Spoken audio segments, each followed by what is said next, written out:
روزی گشتی تو مهندس آسون، هی ساختمون خوب میسازی، هی جاده و بیمارستون.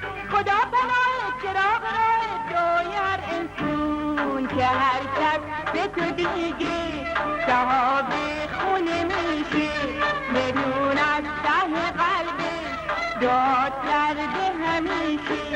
که هر کس به تو دیگه صاحب خونه میشه، بدون از ته قلبش دعا کرده همیشه.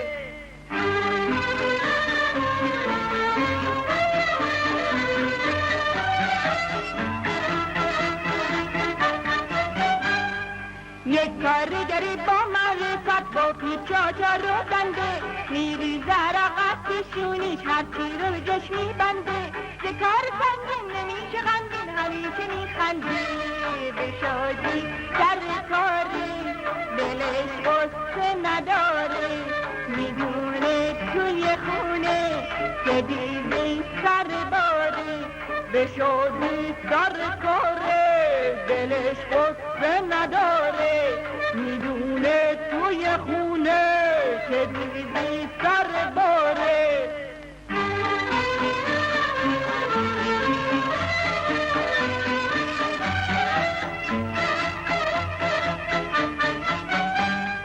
یک دزد کلک بالا میره از هر در و هر دیواری، میره تو خونه قایم میشه تو پستو و تو انباری.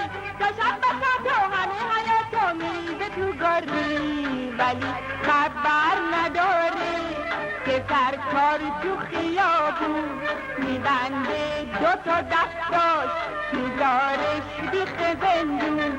ولی خبر نداره که سرکار تو خیابون میبنده دوتا دستاش میذارش بیخ زندون.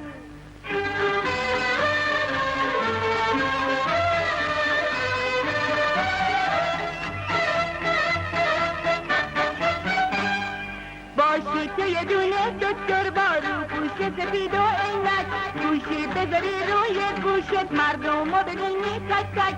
طبیب خوش باش نکن که فرخاش مثل خالی خرسک، که ای آقای دکتر که چون دست خدایی یه لبخند تو بهتر به هر قرص و دوایی.